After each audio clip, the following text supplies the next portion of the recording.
අද අපි soft එකට ජෑම් බනිස් හදන්නේ කොහොමද බලමු. අවශ්‍ය ද්‍රව්‍ය අඳුනගමු. පාන් පිටි ග්‍රෑම් 125යි, ගසාගත්ත බිත්තරයකින් භාගයයි, ස්ට්‍රෝබෙරි ජෑම් අවශ්‍ය ප්‍රමාණයට, උණුසුම් කිරි මිලිලීටර 40යි, බටර් ග්‍රෑම් 20යි, සීනි මේස හැන්දයි, ඊස්ට් තේ හැඳි භාගයයි, ලුණු තේ හැඳි කාලයි.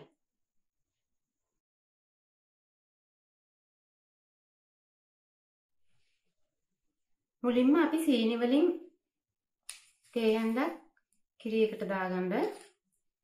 දාලා හොඳින් මිශ්‍ර කරගන්න.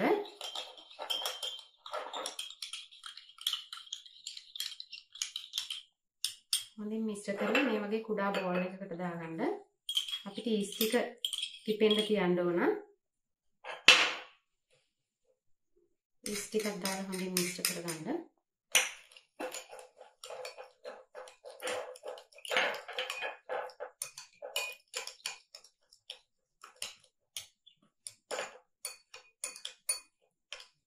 දැන් මේක විනාඩි 10ක් වහලා තියන්න පිපෙන්න හින්දා. විනාඩි 10කින් අපි ඊස්ට් එක ලොකු බෝල් එකකට දාගන්න ඕන. මේ විදිහට මිශ්‍ර කරලා.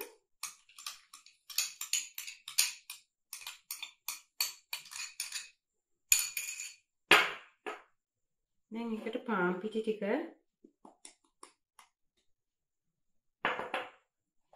ගසාගත්ත බිත්තර භාගය, ඉතිරි සීනි, ලුණු.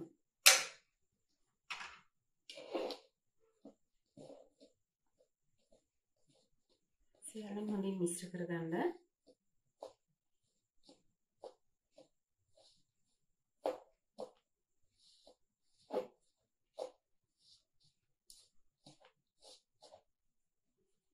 දැන් මේකටම අපි බටර් වලින් භාගයක් දාගන්න ඕන.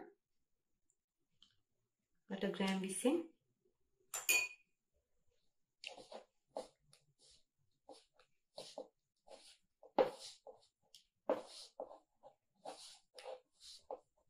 මිශ්‍රණය හොඳට විනාඩි 5ක් විතර අනා ගන්න ඕන. විනාඩි 5ක් ඩෝ එක මේ ආකාරයට මසාජ් කරගෙන ඉතිරි බටර් ටිකක් දාගන්න.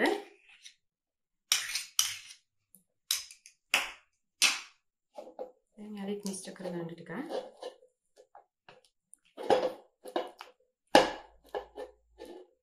දැන් මේ ඩෝ එක අපිට ඕන පාන් පිටි ගත්ත ලෑල්ලක හරි පිරිසිදු ටයිල් එකක් හරි උඩ මේක ආයෙත් මසාජ් කරගන්න ඕන විනාඩි 5ක් විතර. දැන් බෝල් එකෙන් එළියට ගන්න.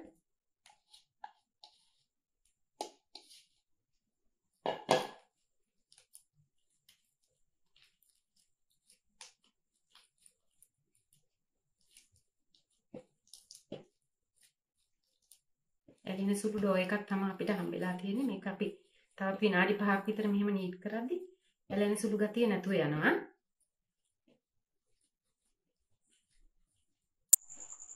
දැන් මගේ ඩෝ එක තවත් විනාඩි 5ක් මම හොඳට නීට් කරගෙන තියෙන්නේ.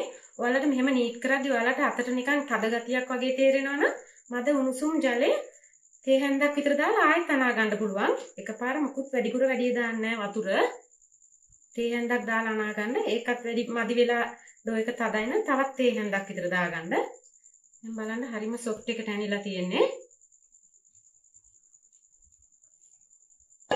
මේ ඩෝ එකට බටර් ටිකක් ගන්න.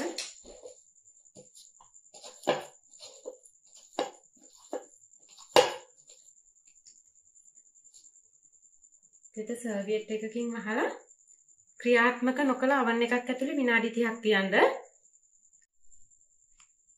විනාඩි 30කට පස්සේ ඩෝ එක පේන ආකාරයෙන් මේ හොඳට පිපිලා තියෙන්නේ. දැන් බෝල් එකෙන් එළියට ගන්න ඩෝ එක. මේ ලෑල්ලක් මත තියලා අනවශ්‍ය උලම් මේ විදිහට තද කරලා යවා ගන්න.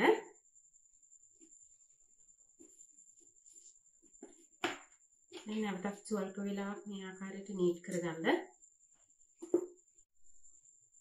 දැන් ඩෝ එක මේ ආකාරයට රෝලක් විදියට හදාගන්න. හදලා අපිට කොටස් තුනකට වෙන් කර ගන්න ඕන.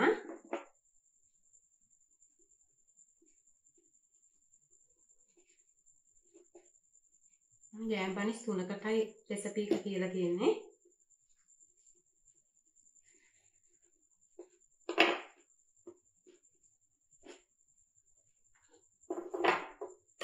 දැන් මේක කොටසක් අරගෙන ටික ඉහා ගන්න ලෑල්ලට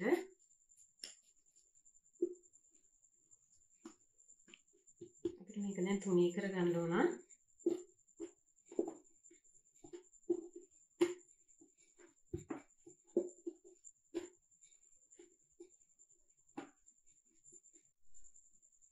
මේ ආකාරයට තුනී කරගන්න අපි සමානවම හැම බනිස් එකක්ම ගන්න හින්දා විශ්කම්බේ අඟල් 7ක තියෙන රවුමක් කපාගෙන තියෙනවා. කාඩ්බෝඩ් පතුරමක් ඕන වෙනවා. තුනී කරගත්ත ෂීට් එක උඩින් තියලා මේ ආකාරයට කපා ගන්න. නැත්නම් එක එක බනිස් ගෙඩිය එක එක ප්‍රමාණයෙන් එන හින්දා මෙහෙම කරගෙන තියෙන්නේ.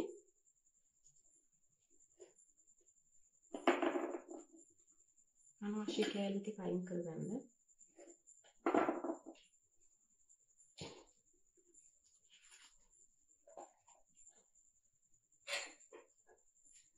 අපිට මේකට ගෑන් මේස හැඳි එකමාරක් විතර දාගන්න ඕන.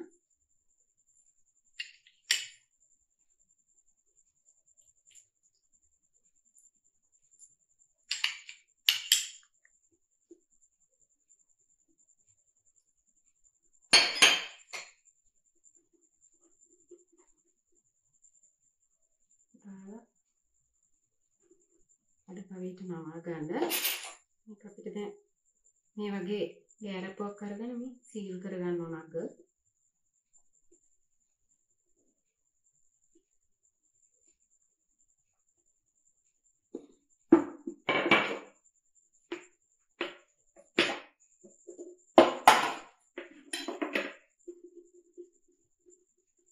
අදකට ජෑම් බන් එක ට්‍රේ එකට තියාගන්න. මේ ආකාරයට ඉතිරි බන් දෙකක් හදා ගන්න ඕන අපි. මම දැන් බනිස් තුන හදලා ඉවරයි. නැවතත් මේක තෙත සර්වියට් එකකින් විනාඩි 20ක් වහලා තියන්න ඕන.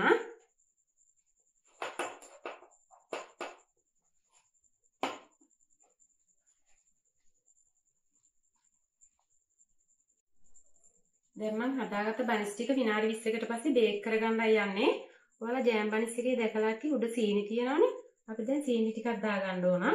මුලින්ම අපිට මේ වගේ බ්‍රෂ් එකකින් වතුර ටිකක් ගා ගන්න. සීනි ඇලවිලා හිටින්න.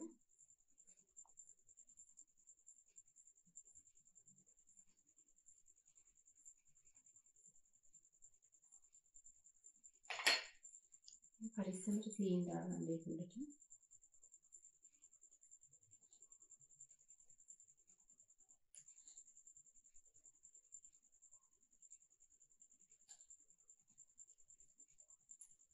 අපිට මේක 200 උෂ්ණත්වයේ විනාඩි 15ක් 18ක් අතර බේක් කරගන්න.